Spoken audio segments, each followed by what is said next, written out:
আসসালামু আলাইকুম। সাবান সোডা ছাড়া যেভাবে বাংলাদেশ পাকিস্তানকে করছে, একদম সাবান সোডা ছাড়া ধুইছে। যেরকম করে ধরে আপনার ওই যে আমাদের গ্রাম অঞ্চলে যেটাতে আপনার নদীর পাড়ে নিয়ে যায় পানিতে চুবায়া চুবায়া কাপড় মনে করেন শুধু শিলের উপর আশ্রয় নেয়, এরকম করে ঠিক এইভাবে কিন্তু আশ্রয় আশ্রয় পাকিস্তানকে যেভাবে ধুইছে শান্ত মুশফিক এবং নাহিদ রানা তাসকিন, টোটালি পুরো একটা টিম ওয়ার্ক, সেটা কিন্তু বলার অপেক্ষা রাখে না। পাকিস্তান যে পরিমাণ মানে লজ্জিত হোয়াইট ওয়াশ হওয়ার পরে, তাতে রাগ করাটা কিন্তু স্বাভাবিক। পাকিস্তান এমনই রাগ করেছে, যাদের সাবেক থেকে বর্তমান যারা আছে, লিজেন্ড পর্যায়ে যত ক্রিকেটার আছে সবাই কিন্তু মুখ খুলতেছে এবং বাংলাদেশকে বিশ্ব ক্রিকেটের দরবারে এই পাকিস্তানকে গেল এক বছরে 3 বার 4 বার হোয়াইট ওয়াশ করা, সিরিজ জয় 3 4টা, বিশ্ব ক্রিকেটের দরবারে কিন্তু বাংলাদেশকে নতুন করে একটা পরিচয় করে দিয়েছে এবং টেস্ট চ্যাম্পিয়নশিপে কিন্তু নাম্বার 5 নম্বরে ইন্ডিয়া এবং ইংল্যান্ড, এত বড় বড় টিমকে পেছনে ফেলে কিন্তু 5 নম্বরে অবস্থান করছে বাংলাদেশ। এটা কিন্তু ছোট অর্জন না ভাই।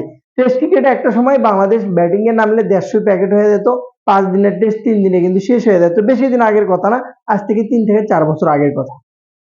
পারফরমেন্সের বিবেচনাতে এবার চলে আসি।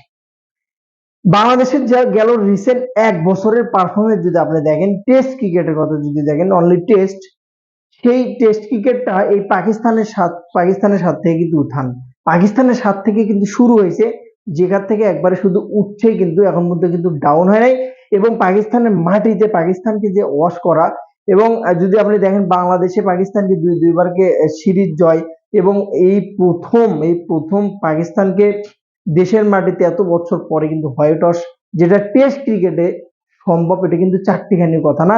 এর পিছনে কিন্তু অবদান অনেক অনেক অনেক কিন্তু নাহিদ রানার মতো পেস বলারের, শান্তর মতো ব্যাটারের, এবং যদি মুশফিকুর রহিমের এক্সপিরিয়েন্সের, মুমিনুরের এক্সপিরিয়েন্সের, একটা কথা যদি আরেকটা সর্বশেষ, শরীফুল মোহাম্মদ রিজওয়ানকে যে আউট করলো লাস্ট, আজকে যে আউটটা করছে, এই অবদানটাও কিন্তু অনেকটাই। যদি রিজওয়ান টিকে যেত তাহলে এই রানটা কিন্তু হয়ে যেত। সাজিদ খান যেভাবে ব্যাটিং করা শুরু করছিল, এবং অভিনেতা অভিনেতা অভিনেতা মোহাম্মদ রিজওয়ান, অস্কার প্রাপ্ত অভিনেতা টম ক্রুজের সাথে সে অভিনয় করেছে।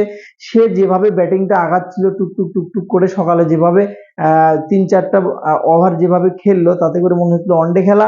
এ রান মনে হচ্ছিল যে 15 20 ওভারে কিন্তু তারা তুলে নেবে।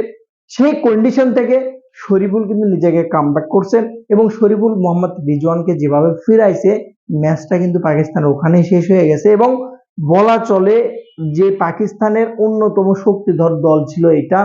কি ছিল না, যদি বোলিং ইউনিটটা দেখেন, শাহিন আফ্রিদি, আব্বাসের কথা যদি আপনি বলেন, মোস্ট ভ্যালুয়েবল, এবং আব্বাস কিন্তু যথেষ্ট ভালো পারফরমেন্স করছে গেল ইয়ারে।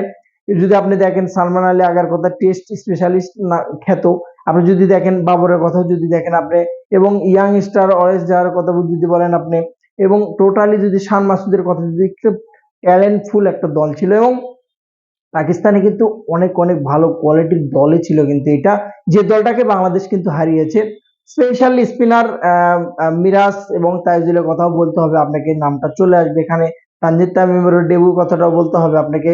এবং স্পেশালি বলা চলে যে যেভাবে লিটন দাস সেঞ্চুরি করেছে, এবং পিচ থেকে যেভাবে গাইড দিয়েছে পিছন থেকে, তাতে কিন্তু অবশ্যই অবশ্যই অবশ্যই সাফল্য কিন্তু সবার ঘাড়ে, কিন্তু সবার কিন্তু ভাগ প্রভাবে চলবে।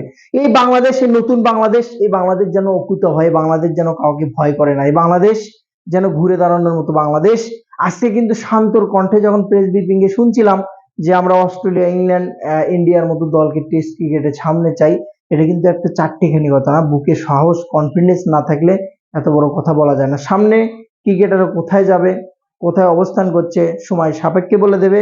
তবে পাকিস্তান কিন্তু রাগ করছে, এটা স্বাভাবিক একটা বিষয়। রাগ করে কিন্তু ঠিক লাহোরে যা পড়ছে। বেস্ট অফ লাক, ভালো থাকুন।